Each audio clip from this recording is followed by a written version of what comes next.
Question de Monsieur Guillaume Gouffier-Valente à Monsieur le ministre délégué chargé des Transports. La parole est à Monsieur Guillaume Gouffier-Valente.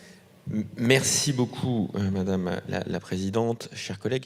Monsieur le Ministre, merci pour votre présence, Monsieur le Ministre, ce matin, sur une question, j'ai vraiment l'habitude de recourir aux questions orales sans débat, mais il était important pour moi ce matin de vous solliciter sur un sujet majeur pour nos territoires franciliens, qui est la bonne tenue des calendriers de réalisation du Grand Paris Express. Parvenir longuement sur les enjeux de ce Grand Paris Express, sur un parcours qui traversera 72 gares, 68 nouvelles gares, un projet décidé non pas pour les Jeux Olympiques, contrairement à ce que certains peuvent dire aujourd'hui, mais décidé bien avant, à la fin des années 2000, pour rééquilibrer nos territoires franciliens, pour désenclaver un certain nombre de territoires, pour lutter contre les inégalités de mobilité au sein de notre région Île-de-France. Bref, un projet majeur d'envergure nationale, européenne et internationale en Île-de-France. Et aujourd'hui, de nouveau, des inquiétudes, je vous le dis, surviennent sur la bonne tenue des délais de réalisation de ces travaux. Et donc, je voulais vous poser cette question sur, au fond, avez-vous des éléments pouvant nous garantir que les délais seront bien tenus sur l'ensemble du Grand Paris Express? Par ailleurs, une question complémentaire sur laquelle vous n'aurez peut-être pas la réponse, mais nous pourrons continuer peut-être l'échange concernant les gares elles-mêmes, et notamment les gares qui doivent avoir des rénovations. Je pense à celle qui est sur ma circonscription du pôle de Val-de-Fontenay, où on nous indique aujourd'hui qu'il pourrait y avoir des retards dans la réalisation de cette gare qui entraînerait derrière, là aussi, des retards en cascade sur le bon fonctionnement des services à destination de nos concitoyennes et nos concitoyens. Et j'espère que tous les efforts seront bien mis en œuvre du côté des collectivités, de la SGP, du côté des différents opérateurs et bien entendu de l'État pour que l'ensemble des délais soient tenus. Je vous remercie. La parole est à Monsieur le ministre délégué chargé des Transports.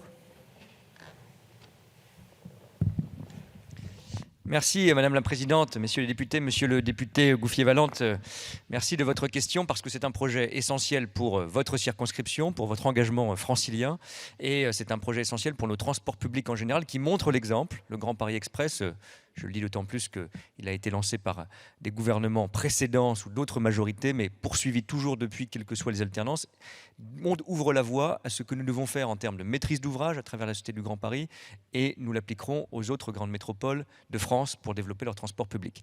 Le calendrier a été, vous le savez, actualisé à plusieurs reprises parce que s'agissant d'un immense projet, 4 lignes et demie de métro nouvelles ou prolongées, c'est un chantier titanesque qui sera réalisé en une quinzaine d'années, ce qui est en fait une réalisation record en Europe.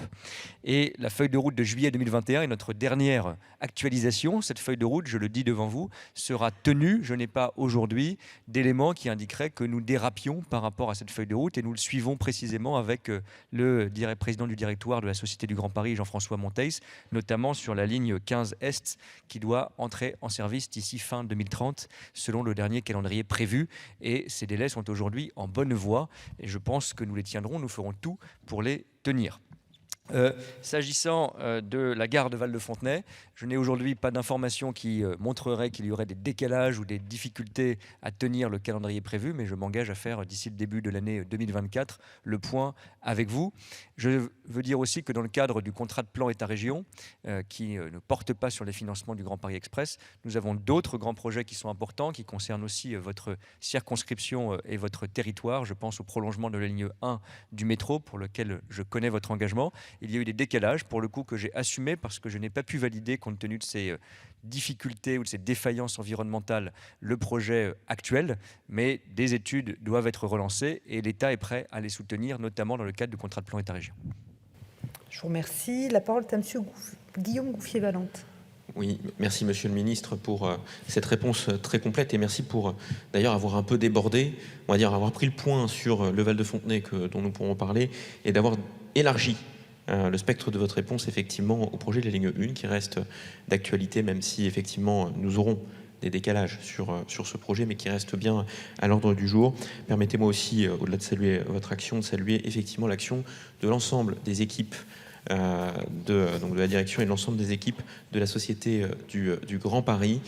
Vous étiez encore il y a quelques jours dans le Val-de-Marne, chez mon collègue Mathieu Lefebvre, qui posera une question juste après moi pour la mise, alors pas la mise en fonctionnement, mais le dévoilement du premier du premier futur métro. Action fortement saluée localement. Donc je tiens à saluer cette action et nous resterons bien entendu mobilisés avec mes collègues parlementaires franciliens et tout particulièrement Val-de-Marnais pour que ces travaux soient tenus dans les délais et que la mise en fonctionnement de ce projet historique soit une réussite pour nos concitoyennes et nos concitoyens. Je vous remercie. Je vous remercie.